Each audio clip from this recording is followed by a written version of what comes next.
ಇವತ್ತು ಮೊಳಕೆ ಸಾಂಬಾರು ಮಾಡೋಣ ಅಂದ್ಕೊಂಡು ರೆಡಿ ಮಾಡಿಕೊಂಡೆ. ಯಾಕೆಂದರೆ ನಾನು ಬಬ್ಬು ಇಬ್ಬರೇ ಇವತ್ತು ಊಟಕ್ಕೆ ಇದ್ದಿದ್ದು.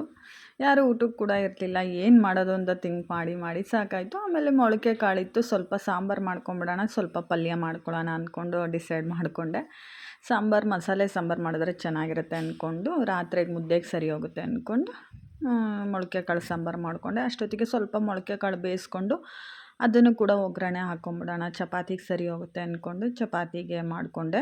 ಮೊಳಕೆ ಕಾಳು ಬೆಂದಿರೋ ಮೊಳಕೆ ಕಾಳು, ಈರುಳ್ಳಿ, ಒಣಮೆಣ್ಸಿನ್ಕಾಯಿ ಎಲ್ಲ ಒಗ್ಗರಣೆಗೆ ಹಾಕ್ಕೊಂಡು ಸ್ವಲ್ಪ ಕಾಯಿ ತುರಿ ಮತ್ತು ಕೊತ್ತಂಬರಿ ಸೊಪ್ಪು ಹಾಕ್ಕೊಂಡ್ರೆ ತುಂಬ ಚೆನ್ನಾಗಿರುತ್ತೆ. ತಿನ್ನೋಕ್ಕಂತೂ ಎಷ್ಟು ತಿಂತಾಯಿದ್ರೂ ಸಾಕಾಗ್ತಾನೆ ಇರೋಲ್ಲ. ಟೇಸ್ಟ್ ಕೂಡ ಚೆನ್ನಾಗಿರುತ್ತೆ ಹಸಿ ಕಾಯಿ ತುರಿ ಹಾಕ್ಕೊಂಡ್ರೆ. ನಾನಿವತ್ತು ಅದನ್ನೇ ಮಾಡಿಕೊಂಡೆ, ಚೆನ್ನಾಗಿತ್ತು. ಆಮೇಲೆ ಚಪಾತಿ ಲಟ್ಟಿಸ್ಕೊಂಬಿಡೋಣ ಅಂದ್ಕೊಂಡು ಚಪಾತಿ ಹಿಟ್ಟು ಮಾಡಿಕೊಂಡೆ. ನಾನು ಆಚೆದು ಎಲ್ಲಿದು ಚಪಾತಿ ಹಿಟ್ಟು ತರಲ್ಲ, ನಾನು ಮನೇಲೇ ಗೋಧಿ ತೊಗೊಂಬಂದ್ಬಿಟ್ಟು ಬಿಸಿಲಲ್ಲಿ ಒಣಗಿಸ್ಬಿಟ್ಟು ಬಿಡಿಸ್ಕೊತೀನಿ. ತುಂಬ ಚೆನ್ನಾಗಿ ಬರುತ್ತೆ ಗೋಧಿ ಹಿಟ್ಟಂತೂ.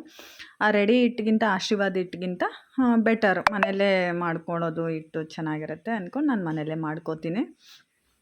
ನನಗೂ ಬಬ್ಬುಗೂ ಅವನಿಗೆ ಒಂದೆರಡು ಚಪಾತಿ, ನನಗೊಂದೆರಡು ಚಪಾತಿ ಸಾಕು. ಆದರೂ ಲಟ್ಟಿಸೋಕೆ ಸ್ವಲ್ಪ ಸೋಂಬೇರಿತನ. ಜನ ಇದ್ದರೆ ಗೊತ್ತಾಗಲ್ಲ ಹೆಂಗೆ ಅಡುಗೆ ಮಾಡ್ತೀವಿ ಮಾತಾಡ್ಕೊಂಡು ಅಂತ. ಆದರೆ ಇಬ್ಬರೇ ಇರೋದ್ರಿಂದ ಇವತ್ತು ತುಂಬ ಬೋರ್ ಅನಿಸ್ತಾಯಿತ್ತು, ತುಂಬ ಸೋಂಬೇರಿ ಕೂಡ ಅನಿಸ್ತಾಯಿತ್ತು. ಆದರೆ ಹೊಟ್ಟೆ ಕೇಳಬೇಕಲ್ಲ, ಹೊಟ್ಟೆಗೆ ಏನಾದರೂ ಹಾಕ್ಕೊಬೇಕಲ್ಲ, ಹೊಟ್ಟೆ ಹಸಿ ತಡ್ಕೊಳಕ್ಕಾಗಲ್ಲ. ಹಂಗಾಗಿ ಒಂದೆರಡು ಚಪಾತಿ ಸಾಕು ಅಂತ ಲಟ್ಟಿಸ್ಕೊಂಡೆ. ಅಷ್ಟೊತ್ತಿಗೆ ನಮ್ಮ ಬಬ್ಬು ಮೇಲೆ ಟೇಬಲ್ ಮೇಲೆ ಹತ್ತಿ ಕುತ್ಕೊಂಡ್ಬಿಟ್ಟಿದ್ದಾನೆ. ತುಂಬ ಜೋರಾಗಿ ಕಿರ್ಚುತ್ತಾ ಇದ್ದಾನೆ.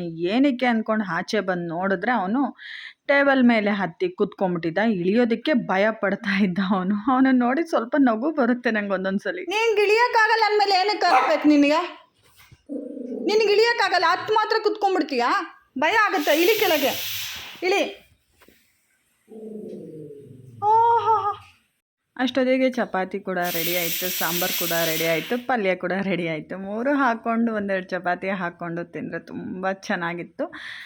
ಸಾಂಬಾರು ಸ್ವಲ್ಪ ಮಟನ್ ಮಸಾಲೆ ಹಾಕಿ ಮಾಡೋದ್ರಿಂದ ಸ್ವಲ್ಪ ಖಾರ ಅನಿಸ್ತಾ ಇತ್ತು ನನಗೆ. ಆದರೆ ಅಡ್ಜಸ್ಟ್ ಆಯಿತು. ಒಂದು ಟೈಮಿಗೆ ಹೆಂಗೋ ತಿನ್ಕೋಬೇಕಲ್ವ ಅಂದ್ಕೊಂಡು ಏನೋ ಒಂದು ಸ್ವಲ್ಪ ಖಾರ ಇದ್ದರೆ ಅಡ್ಜಸ್ಟ್ ಆಗುತ್ತೆ. ನಮ್ಮ ಮನೇಲಿ ಖಾರ ಯಾರು ಜಾಸ್ತಿ ತಿನ್ನಲ್ಲ. ನಾನ್ ವೆಜ್ಜಿಗೆ ಮಾತ್ರ ಸ್ವಲ್ಪ ಖಾರ ಜಾಸ್ತಿ ತಿಂತೀವಿ. ಇನ್ನು ಬೇರೆ ಸಾಂಬಾರೆಲ್ಲ ನಾವು ಖಾರ ಜಾಸ್ತಿ ತಿನ್ನಲ್ಲ. ನಮ್ಮ ಮನೆಯವರಂತೂ ಖಾರ ಇದ್ದರೆ ತುಂಬ ಅವ್ರಿಗೆ ಇರಿಟೇಷನ್ ಅನಿಸುತ್ತೆ ಖಾರ ತಿನ್ನಬೇಕು ಅಂದರೆ. ಆದರೆ ಅವ್ರಿಗೆ ನಾನ್ ವೆಜ್ ಆದರೆ ಖಾರ ಎಲ್ಲ ತಿಂತೀವಿ ಮನೇಲಿ. ಆದರೆ ಬೇರೆ ಸಾಂಬಾರಾದರೆ ಸ್ವಲ್ಪ ಖಾರ ಇರಿಟೇಷನ್ ಎಲ್ಲರಿಗೂ ಕೂಡ. ಲೇಡೀಸ್ಗೆ ಸ್ವಲ್ಪ ಹೆಲ್ತಿ ಫುಡ್ ಬೇಕೇ ಬೇಕು ಅನಿಸುತ್ತೆ. ಬೆಳಗ್ಗಿಂದ ಸಂಜೆವರೆಗೂ ಕೆಲಸ ಮಾಡ್ಕೊಂಡಿರ್ತೀವಿ. ನಮಗೋಸ್ಕರ ಸ್ವಲ್ಪ ಟೈಮ್ ಕೊಟ್ಕೊಂಡು ನಮಗೋಸ್ಕರ ಹೆಲ್ತಿ ಫುಡ್ ಮಾಡ್ಕೊಂಡು ತಿನ್ನೋದ್ರಿಂದ ಏನೂ ಕೂಡ ನಮಗೆ ಟೈಮ್ ವೇಸ್ಟ್ ಆಗಲ್ಲ ಅನಿಸುತ್ತೆ. ನಮಗೋಸ್ಕರ ಸ್ವಲ್ಪ ಟೈಮ್ ಕೊಟ್ಕೊಳ್ಳಿ. ಇವತ್ತಿನ ವಿಡಿಯೋ ಇದಾಗಿತ್ತು. ಇಷ್ಟ ಆಗಿದ್ರೆ ಲೈಕ್ ಮಾಡಿ, ಶೇರ್ ಮಾಡಿ. Thank you. ಹೀಗೆ ಕೂಡ ನನ್ನ ವಿಡಿಯೋಗೆ ಸಪೋರ್ಟ್ ಮಾಡಿ. Thank you.